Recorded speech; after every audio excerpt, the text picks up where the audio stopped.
तो बस से भी नहीं होते, तो लास्ट में एरोप्लेन से लेने की बात होती है। तो एरोप्लेन से वह बुकिंग हो जाता है, जो सब लोग एरोप्लेन में चढ़ जाते हैं। चढ़ने के बाद सब इधर उधर सब दौड़ते रहते हैं, तोड़ फोड़ करने लगते हैं। फिर बोलते हैं अरे वह पायलट बोलता है भाई क्या लोग कर रहे हैं, देखो ऐसा बहुत प्रॉब्लम हो जाएगा, लेकिन कोई लोग सुनते नहीं है।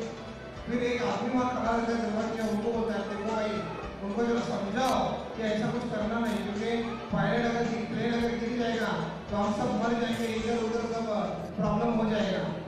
तो बोला ठीक है आप कुछ ये कीजिए, आपको चिंता मत कीजिए, मैं आपको 2 मिनट में लोगों को शांत कराता हूँ, आप जाके अपना ये चलाइए। पायलट जाके वहाँ हवाई जहाज चलाने लगता है और 2 मिनट में सब सुनसान शांत हो जाता है। फिर पायलट सोचता है होगा मैंने इतनी कोशिश की कि लोग बहुत चुप नहीं बैठ रहे थे, ये आदमी ने कैसे चुप कराया, चलो मैं उनको कुछ धन्यवाद तो देता हूँ। फिर वो पायलट अपने वो आदमी के पास चलकर बोलता है भैया साहब आपने ऐसा कैसे किया?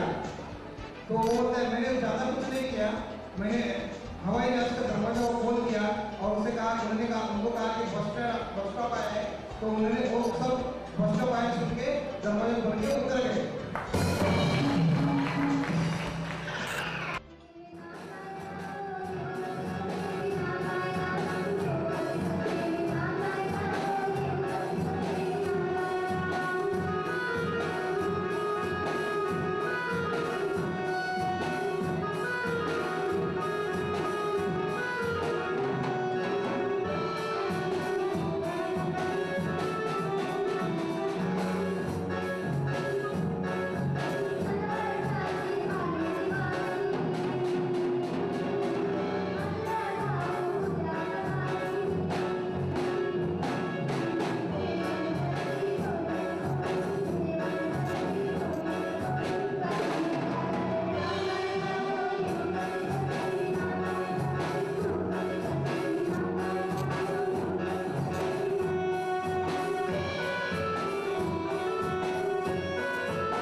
आर्टिफिशियली सुनाना चाहता हूँ, मतलब नेचुरली रहेगा।